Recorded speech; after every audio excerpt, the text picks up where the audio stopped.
Indiana Pacers. Yes, sir. Where are they going? How far can they go? And by any chance, can they win it all? Here's the thing. I followed them all last year because I thought last year was going to be their year. I thought last year was going to be the way they were going to challenge because they had everything coming together.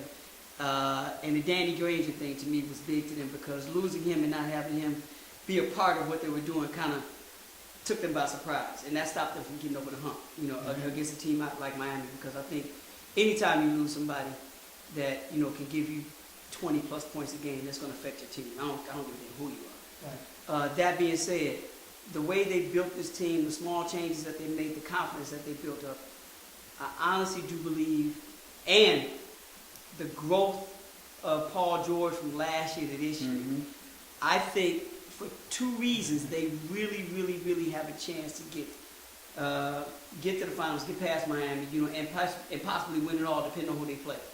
And those two reasons are this. One, if they get home court advantage against Miami. You know what I'm saying? I think that's important because they didn't have that last year and they still took it to game 7. And it works. And they have a matchup problem because Miami still does not have an answer for Roy Hibbert. True. They don't.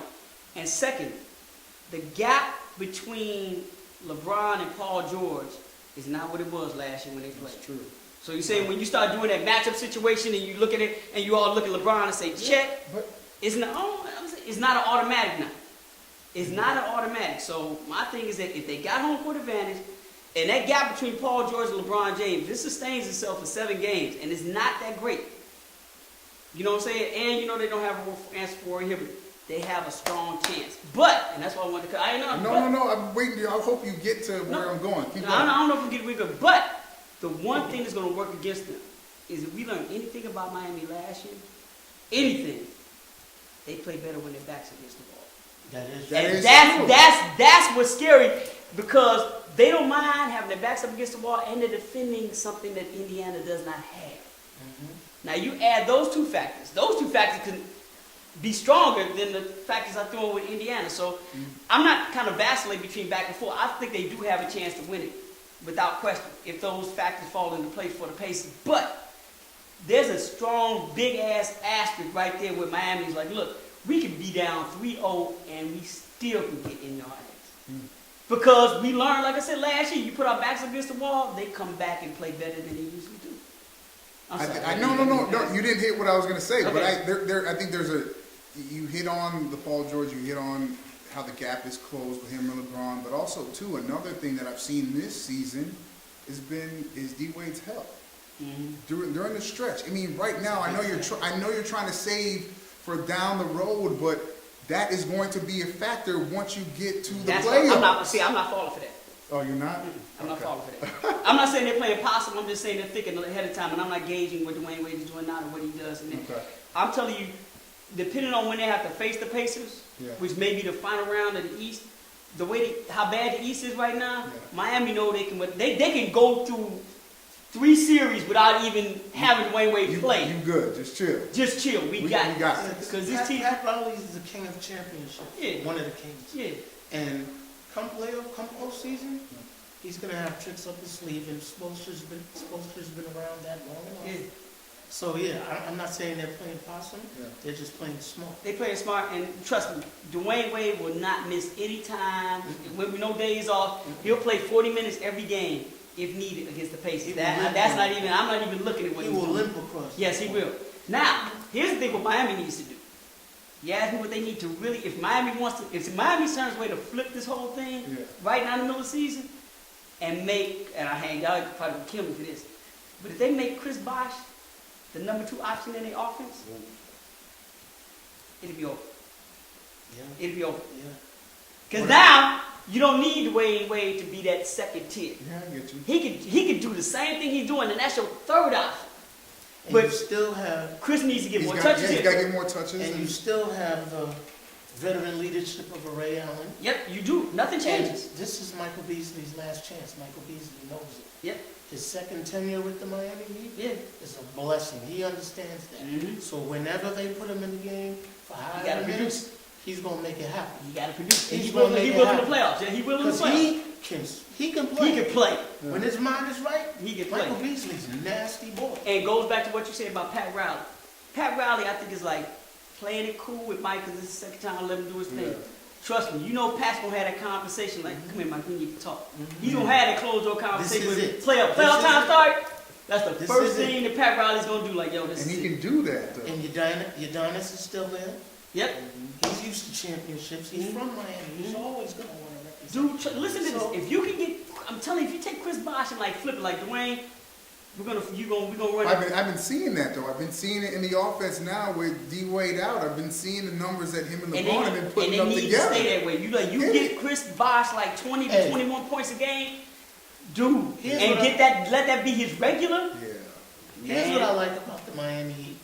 I've never been a Heat fan, but respect is due for the simple fact, okay, they won the last 2 championships, made it to 3 NBA Finals in a row. Maybe this will be the 4th, depending on what Indiana does. But they still play like they haven't won anything. Right. They still play with that chip on their shoulder, like, oh, you think it's a fluke? Mhm. 2 times is not enough? Let's do this again.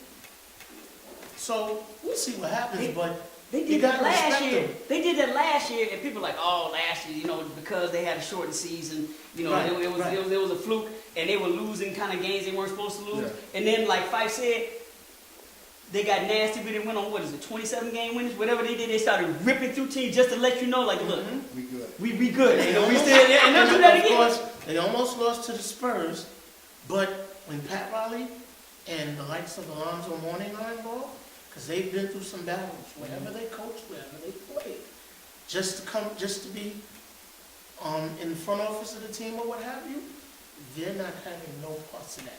They're gonna go to Spoelstra. They're gonna talk, and Spoelstra's gonna talk to that team.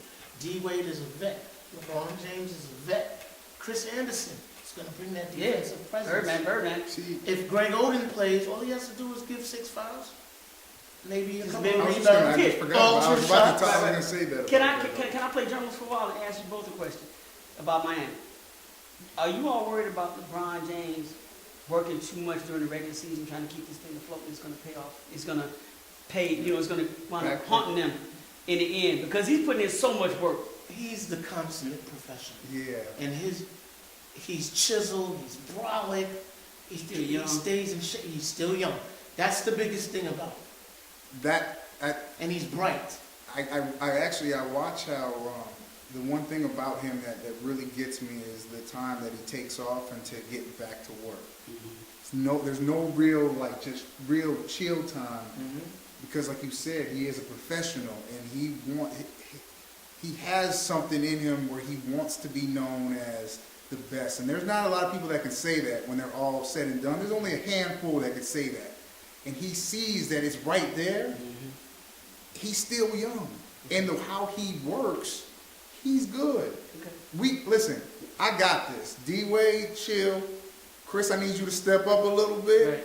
Everybody else, figure out what y'all need to do. I got y'all. Make sure everybody's getting their touches, getting your shots, get you on. Then it's time for me to take over. I think he can still do that for the next 2-3 years. At this level. 2 years at the most. See, y'all are better than me because I look at this. I watch Miami games sometimes and I worry, but this cat is really, I like the triple-double aspect and all that, but that's a lot of work to continue to do that when you're trying to win championships. Scoop. You grinding right now, aren't you? Yeah. You don't have no time to just chill out anymore, right? Because you're in demand. This is what you have to do. As a professional, I think it is what it is, and sometimes it's just your surroundings. So you just got to do it. And he knew that in high school. I know, but I'm looking at it. Once again, I look at some Miami games, and sometimes, like when D-Wade's not playing and Chris's game may be off, y'all know this over the last couple. Sometimes it looks like Cleveland again. Yeah, if you're really honest, sometimes it looks like he's back in Cleveland. And I know in my mind I'm thinking that, but I'm in LeBron's mind like, Well, he's like, damn, I love Cleveland. I'm back here again. He came I'm straight tired of out putting of in high all this school, work. I right? came here not to have to do all. I can do all this. Well, he It's like Oscar Robertson in Cincinnati. He's like, look, I'm going to Milwaukee to play with Cap. It is. I'm going to. I got to make this easier because I can't keep doing. I keep going season. I can't do this thing every day. I got to do something to make it easy.